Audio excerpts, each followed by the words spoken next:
Hello everybody, I am Jay Shady and you're listening to The Voice of Reason.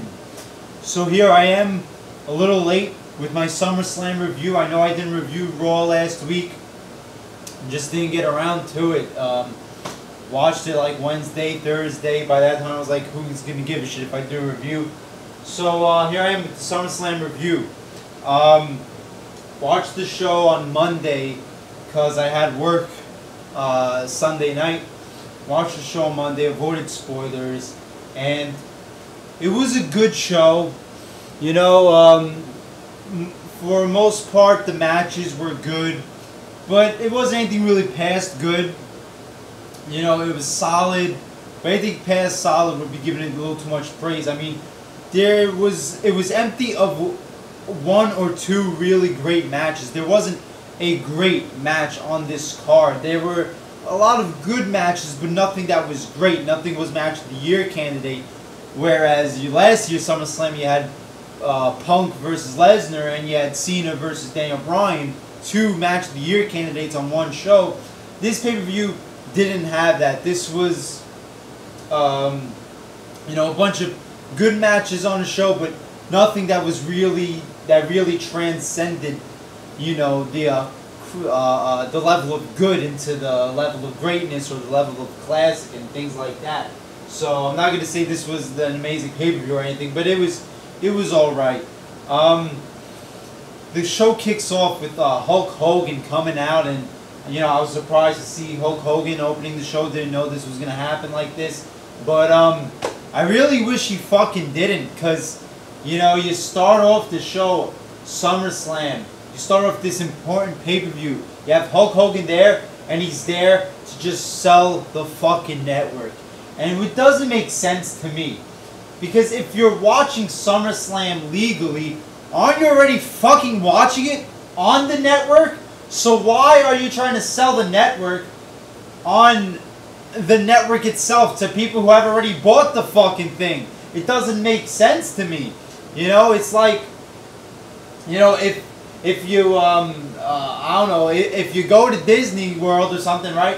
You buy a ticket for Disney World, and while you're there, you know, a bunch of fucking people who work there are coming up to you while you're walking around the park, telling you to buy a Disney ticket. It's like, what? I already bought a fucking Disney ticket. Why are you trying to sell it to me? Shouldn't you be selling it to people who aren't here? So this shit just did not make sense. Even if it wasn't on the network, you bring out Hulk Hogan on the Big 4 pay-per-view to fucking sell the network for $9.99. The stupid shit. I can't take it anymore. It's not funny, you know. It's really not. It's not funny. It's, you know, not catchy. It's just fucking stupid. It's fucking desperate. It's very fucking cheap. It's not like DX, you know, when they, you know, sold merchandise and, you know, try to get, you know, like Mick Foley trying to get cheap pops and things like that. These cheap things that, you know, individual characters, individual groups did. This is what the whole fucking company is doing. You know, it's one thing if you're trying to, you know, you have that that show 2 weeks ago where they kept on saying $9.99. That's one thing. But now, 2 weeks later, and in everybody's promos, in Paul Heyman's promo from Monday night, you know, in Hulk Hogan's promos, in Triple H's promos, in Stephanie McMahon's promos, in every superstar's promos, when they are doing the whole $9.99 thing, it's just disrupting the whole flow of the fucking show. Everybody's promo is just getting fucking disrupted because every single promo comes back to this $9.99 no matter what the promo is about, no matter what the feud is, no matter who's fucking saying it, somebody's trying to sell the fucking network. Could you imagine Stone Cold and The Rock during their feud and, you know, they take a minute to stop talking on the mic to sell the network for $9.99? You know, it's enough is a fuck enough with this shit. It really is. So yeah, shitty fucking opener with Hulk Hogan. Then you get the first match of the night, and it's for the IC title, Dolph Ziggler versus The Miz. It was a good, decent opener, good wrestling, but you know, a little short. But you know, these guys could work a good match together. I was very fucking confused why they had Dolph Ziggler win the belt here. I mean, right now, The Miz with the whole Moneymaker Hollywood character is a lot more interesting and entertaining than Dolph Ziggler is at this point. Dolph Ziggler's character has just been fucking beaten down and just ruined, just destroyed and dismantled. It's like, who gives a shit that he has the belt at this point? I think it was the wrong choice. I think Miz should have been champion. The whole, Hollywood prima donna thing, yeah, it's been done before, but you know what? He's doing good with it. It is kind of, entertaining. It's good work from the Miz. Somebody who, bored me in his, last run before he left, but now he's reinvigorated. He's got something going, and they just give Dolph Ziggler the title for no fucking reason. But it was an alright match, nothing that fucking fantastic. Didn't get enough time to really go into being very, very good. Yeah, and the outcome just didn't make sense to me. Then you get Paige versus AJ Lee for the Divas Championship. And this result also shocked me and caught me off guard. Now, I was a lot more happy and content with this result, with Paige beating AJ Lee for the title, because I actually like Paige better than AJ Lee, Everybody here loves AJ Lee to death, but you know what? I like Paige. I do. She was boring as fuck when she was a face and she first came, but now that she has a heel role to work with, that she actually has a feud, that she's actually been given some character to work with, she's been great. She's been doing, fucking, top notch, fucking A so far. So, I like Paige. I like the fact that she's healed, and I like everything she's been doing, so I have no problem with her winning the title here. But I will say this match did disappoint me. It was under 5 minutes, and the way that this feud was being booked, it felt like everything was going good. It felt like this was a serious women's feud that we've been deprived of for so long. Something that was, gonna really offer us a good match on the show, not just the under 5 minute Divas match. I mean, this was average for a Divas title match, but this should have been more than just an average Divas match. This should have been a good fucking, retro Trish and Lita style wrestling match. This is what I was expecting from this. I was expecting a lot more than 5 minutes, a lot more entertaining stuff. They just didn't have enough time to do that. And, because of that, it hurt the match. It, hurt the storytelling of the match. It didn't let the crowd get into it. Didn't let me get into it. It's a shame, because this is one of the matches I was actually fucking looking forward to. But Paige gets the victory, so she wins the belt. Then you get Rusev versus Jack Swagger in a flag match. Now, I was just very fucking confused, because back in my day, sonny boy, flag matches, you put the flags in each corner, and the wrestler would have to get his corresponding flag, retrieve it from the turnbuckle in order to win the match. But this was just a fucking singles match, so I just didn't understand the whole fucking what was going on, why it was called a flag match if they weren't fucking trying to retrieve flags to win the match. This was another okay match. It wasn't bad. It was nowhere near as bad as Rusev versus Big E. This was alright. When Jack Swagger picked up Rusev, he slammed him in a good moment, but I was just confused the whole fucking time is the point. Rusev gets the victory. He has the camel clutch on Jack Swagger, and Jack Swagger passes out. I like the ending. You had to give Rusev the victory, but don't let Jack Swagger tap out. Don't let America tap out. So the ending was fine for me, and instead of the flag match being about retrieving the flag, the guy who wins has his national anthem played at the end of the match, whatever. Then you get Seth Rollins versus Dean Ambrose. This, to me, besides AJ Lee and Paige, was the letdown of the night. Now, I haven't checked Summerslam reviews. I haven't checked if people are jerking off and coming to this match left and right. But I wouldn't understand why you would. Just because it has sexy Dean Ambrose and sexy Seth Rollins, don't make it fucking great, okay? This was not great. This was okay, this was serviceable, but that is not what they should have been fucking aiming for this. And there's one fucking reason why this wasn't what it should have been. And that's because of the dumbass fucking stipulation. What the fuck? I have never heard of a superstar, you know, having a feud like this and then having the ability to choose a stipulation and they choose a lumberjack match, the most boring, pointless fucking match ever conceived. You know, a lumberjack, has there ever been a good fucking lumberjack match? All lumberjack matches do is provide opportunities to create fucking clusterfucks, create, you know, just too much fucking attention being shown on too many fucking superstars, just too much fucking chaos where you can't focus on the two people you should be, and those two people are Seth Rollins and Dean Ambrose. Instead, we're focusing on the lumberjacks going all over the place. We're focusing on fucking Kane. We're focusing on the lumberjacks brawling. It's like, why? This should have been Seth Rollins versus Dean Ambrose tearing down the fucking house. And it wasn't that. Thankfully, the next night on Raw, they did tear down the house. But that logic does not make sense to me.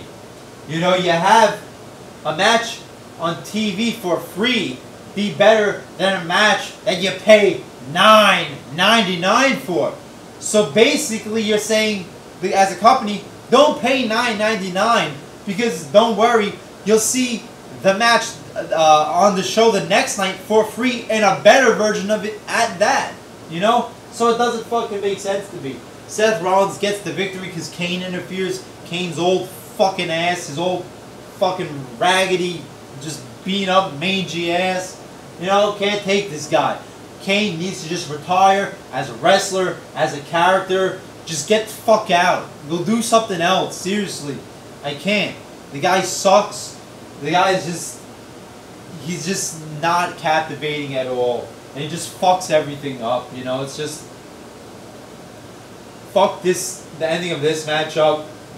It was an okay match, but it should have been a lot better than that.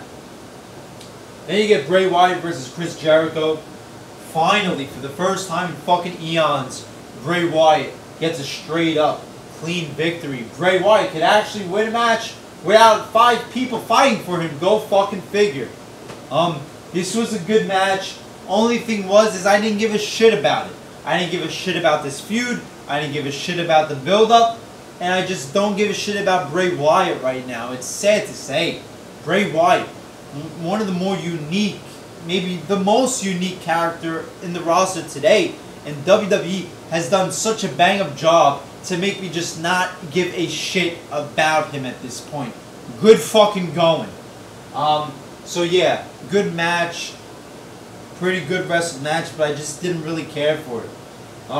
Then you get Stephanie McMahon versus Brie Bella. And this was Stephanie putting on a fucking wrestling clinic for the most part. Holy fucking shit. It's crazy.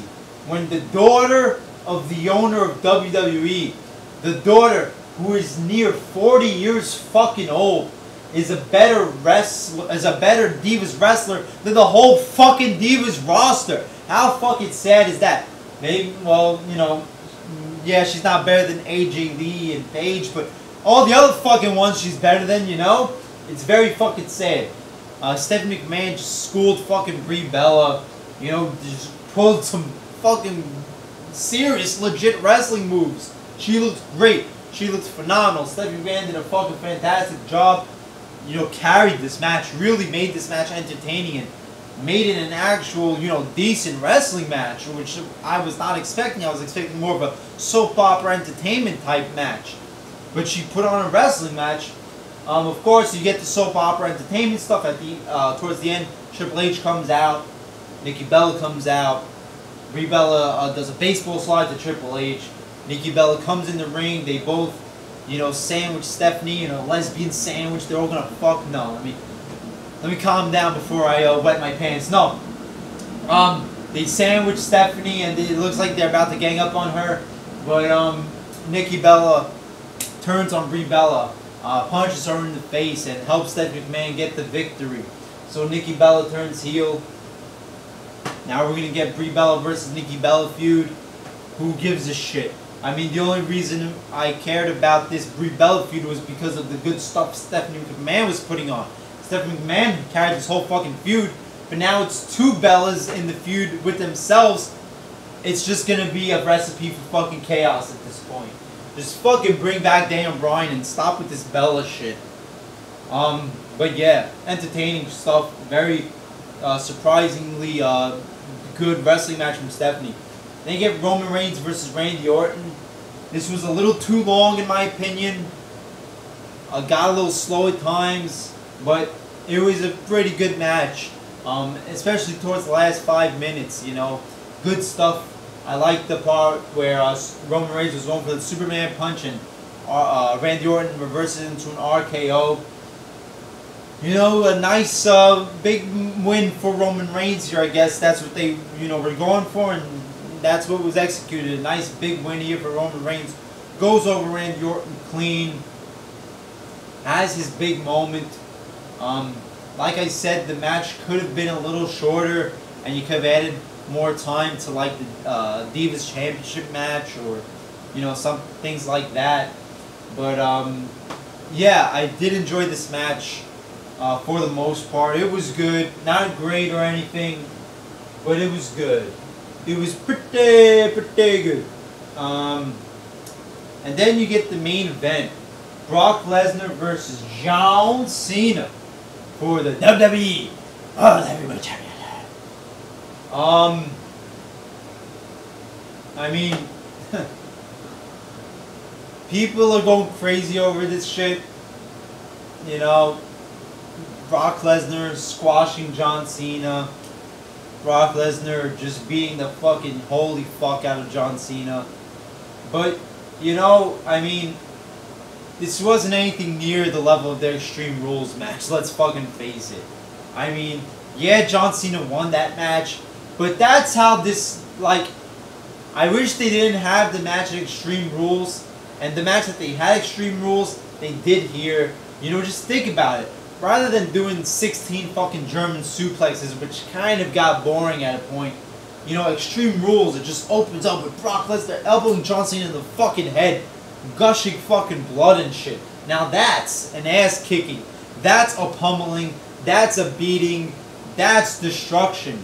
16 German suplexes doesn't, you know, just bring the same level of intensity as an elbow to the head, resulting in fucking gushing blood out of John Cena's forehead. It's just not the fucking same. But it was a shock to me the way they went about this match, that John Cena literally just got squashed. This was a legit world title squash match. I mean, yeah, he got an STFU in there. Yeah, he got an AA in there, but that's it. And even the commentating job, they went out of their way to point the fact that this was the most one-sided victory of all time. And it was just shocking to me that WWE did this to John Cena's character. Made him look like a worthless scumbum going up against Brock Lesnar. And I'm just curious where they're going to go with this. Is John Cena just going to win the belt right back? I mean, you gotta know that this is not the way, you know, that they're going to, you know, hang out John Cena's character for the rest of his career. They're going to, this is all going to come back to just give John Cena some redemption type of fucking bullshit and make him come back stronger than ever. You know, overcome the biggest beatdown of his life to have the biggest victory of his life, that type of thing. So, you know, but I'm a little confused, as, you know, and shocked about the fact that they actually fucking did this. That they actually had him totally get fucking squashed here. The match itself, like, it was very fucking boring at parts, but it was different, it was unique, and it was good because, I mean, come on, watching John Cena totally fucking get squashed is a great thing. I mean, you know, it's like a little fucking fantasy, you know, that you go to sleep and you dream of it, you don't think it's going to happen in real life, but it does happen in real life. So I can't say this was a horrible match, even though it was boring. There was legitimately, I mean, if you're saying this is a great match, it wasn't. You have, I'm going to name every single wrestling move that was performed in this match. F5, attitude adjustment, STF, German suplex. You had 4 wrestling moves in this whole match, and that's it. I mean, how could you say this match is great with 4 fucking wrestling moves? But it wasn't about the wrestling this match, it was about the message, it was about the story. So, you know, because of that, I have to give it some points, but I can't, you know, just grade it on that. I also need to have some fucking wrestling, not just 4 fucking moves total. So, you know, it was a good match, mostly because it was like, you know, a childhood dream, and everybody's dream, watching John Cena just being treated like a fucking bitch, being treated like a worthless fucking rat, a worthless fucking bum, the way he, you know, what he really is, pretty much, you know. All the fucking pent up rage and frustration that we've had to face with this motherfucker, we finally, you know, got our moment. We finally got our release, got what we've been begging for. But I am not naive. I know John Cena is going to come back and have his moment. They've been going out of their way to let us know that John Cena is the greatest of all time. Why would they just have this happen and end it at here? End this story at here? You know, it's, you know, title number 16 is coming, and it's coming sooner rather than later. You gotta believe it. But yeah, Brock Lesnar's champion. You know, we'll see how this one goes. But yeah, there's SummerSlam. You know, it was a decent show. I mean, I'm not gonna overrate this thing. I feel like a lot of people are gonna overrate it, or are overrating it. I haven't checked the reviews, but I feel like a lot of people are probably overrating it for the fact that Brock Lesnar won, for the fact that John Cena got squashed. But look at the matches. There wasn't anything that was truly great. The Dean Ambrose Seth Rollins was a letdown. The Divas Championship match was a letdown. Brock Lesnar and John Cena had a better match in the past. And I'm sorry, I'm just not, you know, I'm not having orgasms like everybody else is about Brock Lesnar winning the title. I like Brock Lesnar, but look, this is what I said in my last video, this hypocrisy about when Rock wins the title, you know, it's, hell has frozen over, you know, let's fucking cry until the fucking cows come home, and, you know, it's a disaster, you know, it's horrible, it's just a horrible thing. The Rock sucks, he's never there, he's a part-timer, but, you know, Brock Lesnar wins, and it's fucking joy to the world. It's, you know, fucking utopia. We're living in Shangri-La now, you know, I just don't get it. You know, so whatever. Alright, so SummerSlam, it was a decent show. Definitely not as good as last year's SummerSlam, but it was decent. It was okay. It was watchable. It was good. Nothing really horrible on the card. So yeah, there's my review. I'll do a Monday Night Raw review probably tomorrow. As always, I am Jay Shady, the voice of reason. Like, comment, subscribe, and I'll see you later.